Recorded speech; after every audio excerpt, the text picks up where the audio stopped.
Bonjour à toutes et à tous, bienvenue à bord du Trigondo, petit vaisseau spatial qui vous emmène là-haut dans les étoiles et recevoir des messages. Prenez place, installez-vous confortablement pour ce petit moment de détente.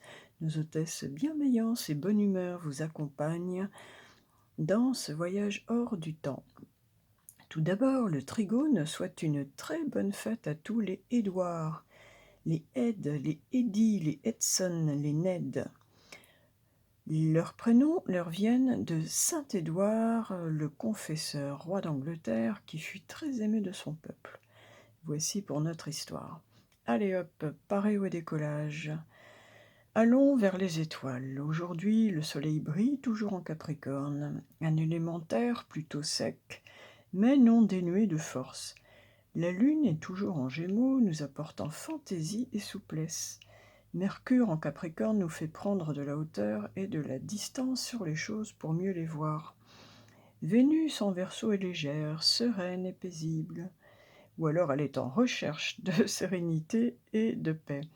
Mars en Gémeaux peut nous donner un esprit un peu critique, attention, donc vaut mieux tourner cette fois sa langue dans sa bouche avant de parler. Saturne en Verseau peut nous pousser à nous détacher de notre moi pour nous mettre au service d'une cause ou être dans une période d'évolution personnelle, spirituelle. Uranus en Taureau fait preuve d'obstination. Il est têtu, que ce soit dans la bonne ou mauvaise direction. Uranus, il se plaît pas trop en Taureau, il a un peu les pieds liés, là il aime pas ça, lui qui aime bien bouger et tout. La Terre, c'est pas trop son truc. Donc il s'énerve, il se rebelle un peu. Neptune en Poisson, alors lui baigne totalement dans son élément eau et nous amène à rêver, à rêver, à rêver grand, à rêver haut. Poursuivons maintenant notre voyage vers les nombres. Aujourd'hui, nous sommes dans l'énergie du 13. Ah, tout le monde va se dire: «Ah, ça y est, on va tous mourir, c'est l'arcane sans nom, c'est la mort et tout». Mais non, n'ayez pas peur, c'est une énergie très positive en fait, c'est une énergie de transformation. Par contre, le seul petit bémol, je dirais attention aux coups de colère, hein. En général, c'est de la transformation, mais de la transformation assez sèche, assez radicale, hein. C'est pas de la transformation en douceur, c'est juste le truc à faire un peu attention, quoi. Mais c'est surtout une énergie qui, nous pousse à la transformation pour nous libérer et en cela, c'est très positif. Et c'est une journée donc qui peut être un petit peu tendue, mais nous parlons d'une transformation, vraiment encore une fois qui est nécessaire et qui sera libératrice. Un cap à passer donc, ou encore peut-être une situation à affronter une bonne fois pour toutes pour s'en libérer. Une énergie qui nous invite à sortir d'énergie ou de situations stagnantes. Elle est donc aussi celle génératrice de nouvelles possibilités. C'est donc la fin de quelque chose pour un nouveau commencement. Vous voulez arrêter la cigarette pour passer à la vapoteuse, par exemple? Eh bien, c'est un très bon jour pour cela. Vous voulez sortir de la solitude? Eh bien, aller voir un bon concert dans un endroit sympa. Voilà, ça peut être la journée du changement. La 13e vibration agit sur le mental. Elle lui dit: «Stop, ça suffit, j'en ai assez, je passe à autre chose. J'ai envie d'autre chose». C'est une énergie bien terrienne, aussi va-t-elle être, totalement, soutenue par cette période, en Capricorne, cette énergie de terre. Alors, pour cette journée particulièrement propice à mettre une fin pour un nouveau démarrage, pour un nouveau commencement, pour de nouvelles choses, tout simplement, pour se libérer de ses addictions, par exemple. Arrêter d'acheter un pot de crème de marron à chaque fois qu'on va à Carrefour. Ah pardon, j'ai dit une marque, chez le magasin. Voilà, parce que, on va finir diabétique à force de manger du sucre. Enfin bon, vous m'aurez compris. Donc pour cette spéciale transformation, eh bien écoutez, j'ai choisi vraiment des oracles, des jeux, des vecteurs, des messagers très appropriés. Tout d'abord, pour le message du ciel, eh bien, j'ai choisi guérir avec les anges. On nous parle de guérison, on nous parle de libération, on nous parle de transformation. Qu'est-ce qu'il faut guérir? Qu'est-ce qu'il faut travailler en nous? Qu'est-ce qu'il faut guérir en nous pour avancer? Alors, si vous êtes nerveux, nous disent-ils, concentrez-vous sur le service. Tiens, ça va bien justement avec cette énergie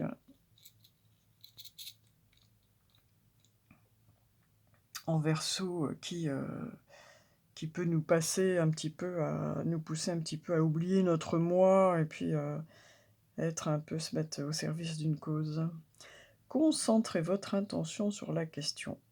Que puis-je faire pour rendre le monde meilleur, et la loi de l'attraction s'occupera de votre demande. Concentrez-vous sur le service. Comment mettre votre être, vos facultés particulières, parce que vous avez des facultés particulières qui sont uniquement à vous et à personne d'autre sur cette terre. Comment les mettre au service des autres, de l'humanité, de la cause, appelez ça comme vous voulez. C'est marrant parce qu'hier nous étions sur... C'était une journée qui nous poussait à nous interroger sur quel était notre chemin, quelle était la direction à prendre. Et aujourd'hui, on est plus dans le concret, on est plus dans le « bon bah, maintenant il faut y aller, qu'est-ce que je peux faire pour les autres ?» J'ai envie de détailler quand même, ça me titille, ma curiosité de poisson, là, s'anime.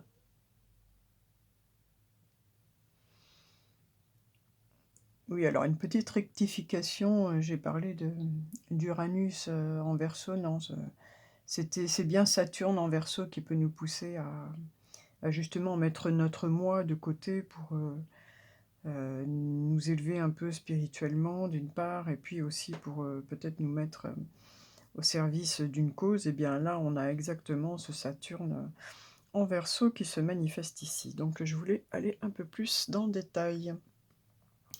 Vous avez tiré cette carte parce que vous êtes appelé à servir spirituellement, que ce soit comme thérapeute ou comme enseignant. Tiens, on avait la carte de l'enseignant hier. L'idée de vous lancer dans un travail spirituel peut vous angoisser, mais ne vous tracassez pas outre mesure, cela ne risque pas d'interférer avec votre envie de servir. Ce n'est que votre ego qui cherche à reprendre contrôle en créant des peurs. L'antidote est de vous concentrer sur la mission de votre être supérieur qui est de servir le divin avec amour. Chacun de vos clients, chaque membre de votre auditoire fait un avec vous et le Créateur. Vous partagez un même amour et un même esprit. Tout travail spirituel consiste à se relier à cette grande énergie qu'est l'univers. Donc, pendant que l'ego cherche à se concentrer sur ses problèmes personnels, et si je n'y arrivais pas, et s'il ne m'appréciait pas, l'être supérieur, lui, est totalement tourné vers le service qu'il rend avec amour. Ça rejoint aussi... on a une position de planète là qui nous amène à prendre de la hauteur sur les choses pour voir les choses de plus haut. On a vraiment une conjonction d'éléments là qui correspondent tout à fait à ce message aujourd'hui. Votre conscience supérieure est entièrement psychique et connectée à l'énergie divine de guérison. Afin d'opérer à partir de votre être profond, cherchez à aider les autres au lieu de les impressionner. Commencez toute séance ou séminaire par l'ouverture de votre cœur à l'amour de tous les participants et posez la question « Comment puis-je servir ?» pour rester centré dans votre conscience supérieure.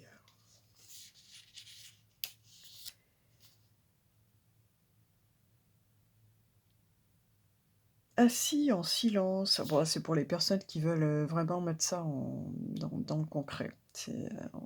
On vous invite à procéder de la façon suivante. Assis en silence, visualisez-vous en train de mener une séance de soins ou une voyance, de donner un séminaire, d'écrire un livre ou de faire tout autre projet spirituel. Imaginez vos clients, votre auditoire ou vos lecteurs souriants de recevoir le service que vous leur offrez. Sentez votre cœur s'ouvrir à ces gens débordant de gratitude pour le cadeau que vous leur faites si joyeusement. Voyez tous vos besoins matériels facilement comblés, sachant que lorsque vous ne pensez qu'à offrir, l'univers vous remercie automatiquement. Écoutez, c'est une très belle carte d'encouragement pour tous ceux qui... pour tous et pour notamment ceux qui se mettent au service des autres à travers un chemin spirituel. Très, très beau message, très, très encourageant. Merci, merci beaucoup pour ce message. Pour le message de l'homme, j'ai choisi l'oracle du lâcher-prise, puisque nous sommes dans une journée de transformation. De quoi devons-nous nous débarrasser? À quoi devons-nous mettre fin? Ah, celle-là, elle s'est échappée. Oh là, ouh, il y en a un peu trop là, peut-être quand même. Alors, hop. Sans regarder, je vais en choisir une. Ah, celle-là m'appelle. Ces deux-là m'appellent. Ces deux-là m'appellent. Il y a une raison. Allez. Alors, on nous dit dépasser les frustrations. La frustration n'ouvre aucune porte. La clé pour résoudre le dilemme ou dissoudre les blocages est de prendre une grande inspiration et de vous recentrer de manière à aborder la situation avec plus de calme. Donc quand vous vous sentez frustré, respirez profondément, recentrez-vous sur vous. Et la deuxième idée est celle-ci, renoncer à l'idée de sauver quelqu'un. Ouais, alors ça me parle particulièrement. Je pense que ça parlera à d'autres aussi. Il est temps de vous libérer d'une relation. Vouloir sauver quelqu'un ne fonctionne jamais. Chaque personne doit être responsable de sa propre guérison. Ouais, alors moi, tout poisson cancer que je suis, je trouve ça dur, bien évidemment.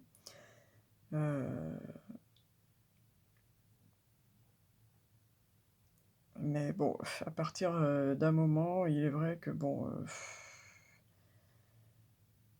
parfois on se dit bon allez, je peux plus quoi, je renonce quoi que je dise, quoi que je fasse, cette personne ne m'écoute pas, elle est peut-être pas en mesure de le faire, tout simplement. Chacun a son parcours d'évolution. Et effectivement, chacun doit faire ses expériences et en tirer ses leçons. On ne peut pas, même avec tout l'amour du monde,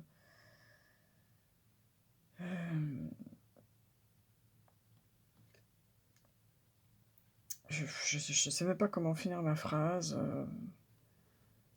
Il y a des situations qui sont tellement complexes que voilà, parfois il faut lâcher prise, quoi, tout simplement. Il faut lâcher prise. Au moins un moment. Et puis peut-être essayer d'y revenir plus tard. Pour l'aspect plus sentimental, poursuivons notre petit voyage avec ce magnifique jeu « Dis-moi que tu m'aimes ». Dis-moi que tu m'aimes. Ben oui, quoi. J'en ai marre. Allez, dis-moi-le un peu. Oh, viens me faire un beau message d'amour, là, franchement, je pouvais pas demander mieux. Dis-moi que tu m'aimes. Allez, ce sera celle-là. Oh, bah écoutez, j'adore. Oh, c'est trop mignon, merci. Merci, merci. Merci. Ils me disent que je ne suis pas seule, merci. Eh bien, écoutez, il y a quelqu'un qui pense à vous, mais alors, vraiment, ça peut pas être plus profond, plus aimant que ça. On vous dit « je t'aime » d'amour. Cette carte vous parle d'un cadeau, d'un don, d'une surprise. Et on vous dit « je t'aime » d'amour. Voilà, on peut pas vous aimer plus que ça. La personne à laquelle vous pensez vous aime, vraiment. Allez, je sais qu'il y a des grands sentimentaux, on va les détailler le message pour vous faire plaisir. Alors, cette très belle carte, Je t'aime d'amour, qui nous parle de cadeaux, de dons, de surprises. Une jolie petite surprise, une belle attention, un geste tendre et amoureux, une preuve d'amour, un engagement ou une collaboration inattendue, pour t'apporter encore plus de joie et de bonheur au quotidien dans la vie, telle une récompense. Tu vas recevoir une sorte d'aide pour t'embellir la vie, sans aucune contrepartie de ta part demandée. Juste te dire merci, avec gratitude, et d'être heureux d'accueillir un cadeau. On reçoit toujours de l'amour et de l'aide quand on le mérite et quand c'est le bon moment. C'est ce qu'on appelle le don du ciel. Alors le petit plus pour les célibataires, parce que tout le monde n'est pas en couple ou même avec une personne particulière dans son cœur actuellement, on leur dit « tu peux recevoir une surprise, mais c'est surtout toi qui peux participer ou en créer une pour quelqu'un de cher à ton cœur. » C'est d'ailleurs une idée à suivre si tu veux te rapprocher de lui ou d'elle et faire entendre encore plus précisément des sentiments pour lui ou elle. Vois-en très grand cette surprise. Ah ah, on vous invite donc, si vous êtes seul, ou si vous avez quelqu'un en tête, eh bien, pensez à lui faire une belle surprise. Voilà, pour lui montrer vos sentiments. Écoutez, très beau message aujourd'hui. Très beau message aujourd'hui. Je t'aime d'amour. Allez, on va aller le compléter avec un petit message. Des âmes amoureuses, celles qui ne se sont pas encore trouvées, qui sont en route sur le chemin de leur évolution, avant de se croiser enfin. Que vous dit votre âme amoureuse, votre moitié? Elle vous dit ceci. Oh, oh, voilà, c'est Big Love aujourd'hui. Je rêve de toi. Eh bien, eh bien, eh bien. Je rêve de toi. Tu es présent, présente dans mes rêves, et cela me procure un bien-être lorsque je me réveille le matin. Même si je ne te dis pas les choses concrètement, mon inconscient parle et vient vers toi avec bonheur. Ah là là, il y a quelqu'un qui rêve de vous. Eh bien, sortez vos plus beaux pyjamas, ou votre plus belle nuisette. Ah. Bon, il ne s'agit pas d'aller se coucher tout maquillé non plus, hein, c'est pas bon pour la peau, mais quand même, quoi, mettez des jolis draps, on rêve de vous. Allez, je continue le petit voyage du petit Trigone. Et évidemment, on ne peut pas parler de transformation sans s'adresser au Yéking. Allez, si vous avez une question en particulier, c'est le moment. Un sujet important qui vous travaille. Une situation où vous ne savez pas trop comment vous sortir. Qu'est-ce que vous devez mettre en œuvre pour y parvenir? Qu'est-ce que vous devez changer en vous? Et ce sera celle-là. Keeping still. Be zen, cool. Alors, nous sommes avec l'hexagramme 52, celui de la montagne. Alors, la montagne, en gros, on nous dit reste zen, cool, bouge pas. Alors, c'est marrant parce que l'arcane 13, la mort, c'est quand même, c'est une des rares qui marche d'ailleurs dans le tarot. C'est une des rares, c'est la seule qui marche avec le mât, il n'y en a que deux, qui est en mouvement. Et alors, elle est plutôt violente, elle donne un grand coup de faux, là. Tandis que là, c'est tout l'inverse. C'est Keeping Still, 52. L'immobilisation. On nous parle de méditation, de renouvellement automatique, de sang-froid, de détachement aussi, d'acceptation de soi, de sérénité. Dans de nombreuses traditions, nous dit-on, la montagne symbolise l'immobilité de la nature de Bouddha. Sereine et détachée, s'élevant au-dessus de l'agitation des affaires de ce monde. C'était... Oui, c'est...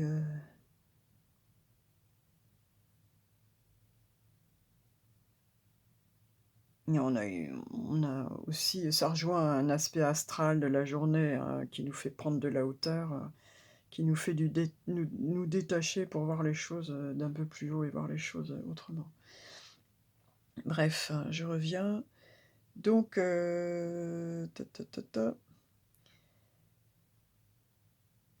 Sereine et détachée, s'élevant au-dessus de l'agitation des affaires de ce monde, elle demeure non affectée par le temps qui passe ou les querelles de la vie quotidienne. La montagne est un cadre idéal pour méditer. Mais écoutez, c'est peut-être une journée aussi à méditer sur ce qu'il serait bon de transformer dans votre vie. Quand nous nous asseyons, détendons simplement notre corps et maintenons notre colonne vertébrale droite, tout en fermant les yeux et en tournant notre page. Je connais pas tout par cœur, hein. Ce serait impossible. Notre attention de l'extérieur vers l'intérieur, nous sommes en harmonie avec l'immobilité des montagnes. Ainsi centrés, nous pouvons nous élever au-dessus de l'effervescence habituelle du mental et accéder à une vision d'ensemble détachée. Cela revient à regarder depuis le point privilégié du sommet d'une montagne dans la vallée de l'esprit, loin des préoccupations de celui-ci, et donc capable de l'observer objectivement. La méditation est un espace de repos, un processus de renouvellement allant de l'intérieur vers l'extérieur. Elle implique la cessation de toute tendance à se laisser guider par des automatismes.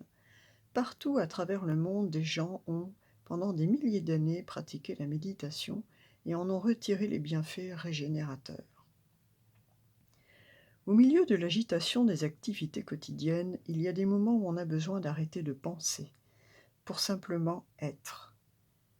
Sans ce retour périodique vers soi-même, on risque facilement de trop s'identifier à la position et à la place que l'on occupe au sein du tohu-bohu des affaires de ce monde, et de commencer à considérer que tout cela, c'est moi. Dès que vous commencez à croire que la vie ne se déroule que pour satisfaire les exigences de ce moi, les véritables trésors de votre être sont malheureusement perdus. Ce moi croit que le sens de la vie réside dans l'action. Et si vous suivez les dictats de cette croyance, vous vous retrouvez embarqué dans un voyage long et frustrant, destiné à accomplir une chose qui, en fin de compte, ne fait que vous écarter de votre propre vérité. Dans la méditation, le point essentiel consiste à observer tout ce qui s'élève dans l'esprit et à le laisser disparaître. Quand, pour une raison quelconque, des pensées sont joyeuses ou fascinantes, l'esprit a tendance à s'y accrocher ou à y adapter sa vision de la réalité pour les renforcer. Si elles sont par contre dérangeantes ou pénibles, ce même esprit fait tout ce qu'il peut pour s'en débarrasser en les chassant violemment ou en tentant de rejeter la faute sur quelque cause extérieure. Que vos pensées soient joyeuses ou tristes, le mental cherche donc à se positionner vis-à-vis d'elles et à élaborer des stratégies pour les utiliser d'une façon ou d'une autre en fonction de ses préférences. La méditation, elle, est un moyen de sortir du mental, de mettre de côté les modes de pensée privilégiés qui nous distraient d'une vie en harmonie avec le Tao. Le réel trésor que nous cherchons a toujours été à portée de main, mais nous ne pouvons réaliser cela qu'en regardant les choses du haut de la montagne intérieure. Une fois que vous êtes à nouveau en contact avec ce trésor essentiel, il est alors facile de sortir de toutes les difficultés qui avaient pris le dessus sur votre attention.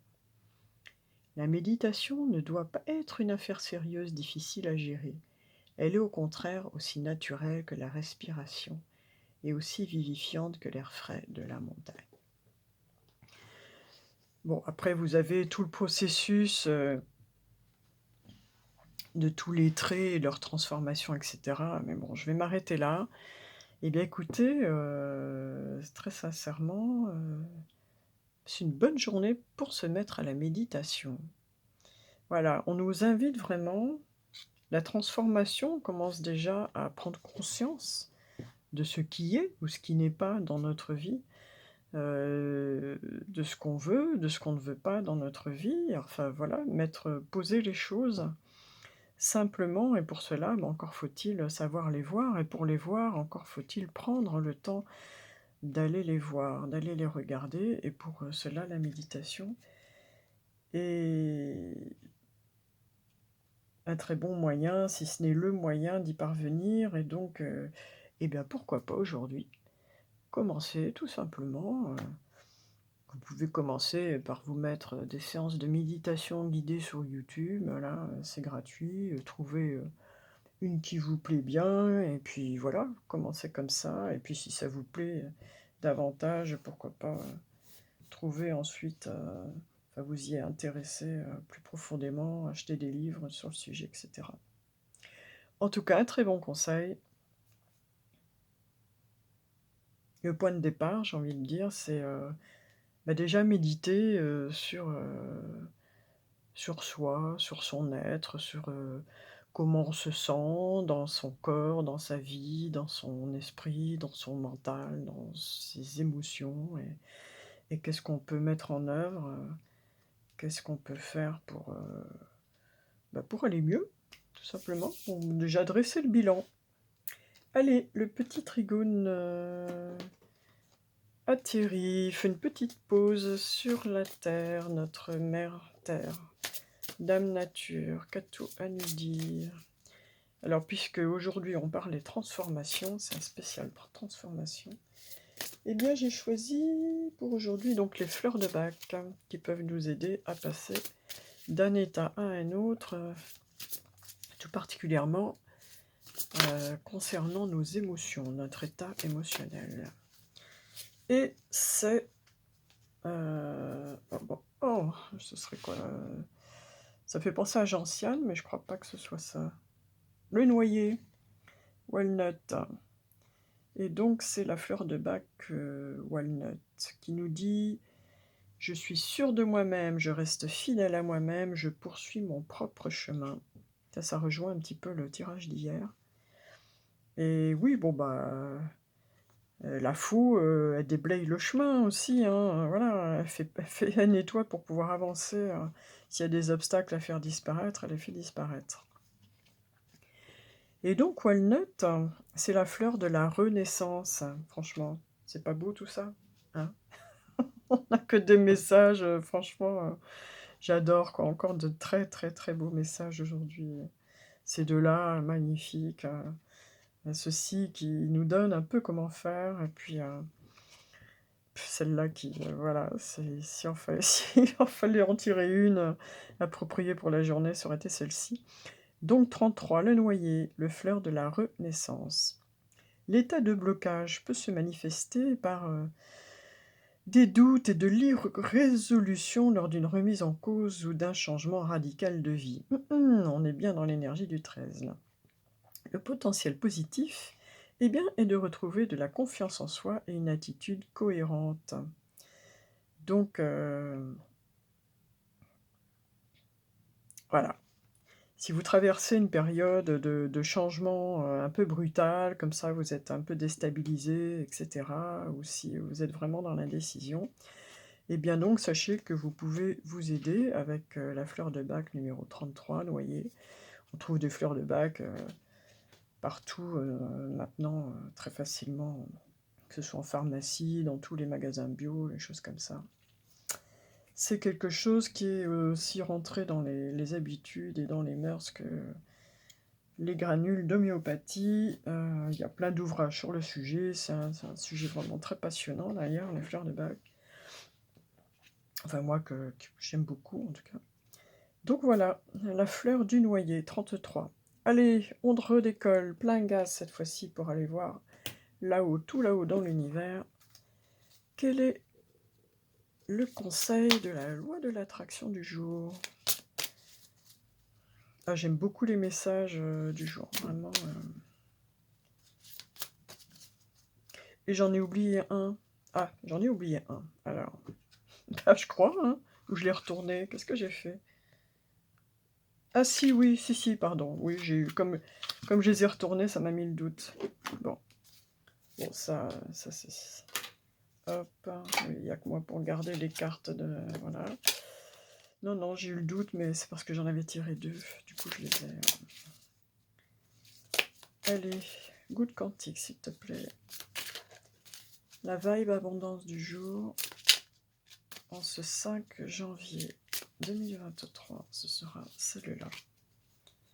Alors, la vibe abondance du jour.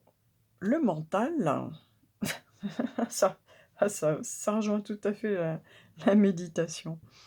Le mental, chaque matin, vous déclarera une guerre dans laquelle vous tomberez sans même vous en rendre compte si vous n'êtes pas conscient de la supercherie.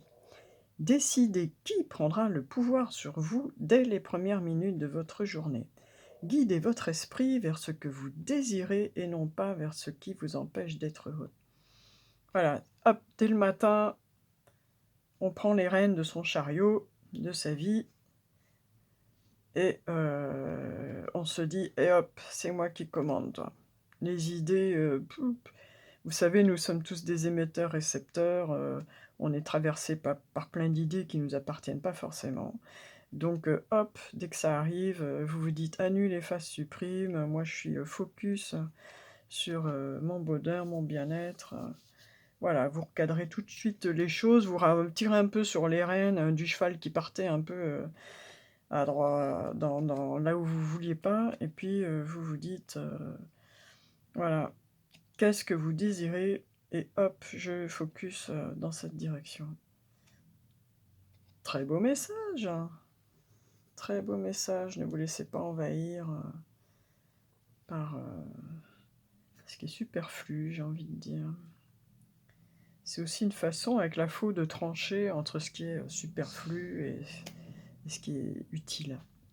Eh beh, écoutez, un très beau voyage aujourd'hui, moi j'ai adoré. J'ai adoré tous les messages, notamment ces 2-ci là, vraiment magnifiques, ça c'est vraiment, très, très beau message là, le premier des anges.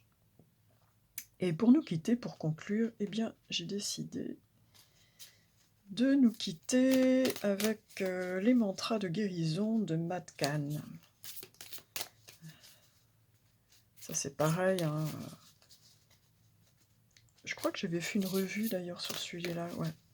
Vous pouvez aller la voir sur ma chaîne, j'avais fait une review parce qu'il n'était pas connu du tout, je crois que j'étais une des premières à l'avoir, il venait vraiment de sortir, du coup j'avais fait une review pour ceux qui chercheraient à savoir un peu de quoi il s'agissait, parce qu'il n'y en avait pas.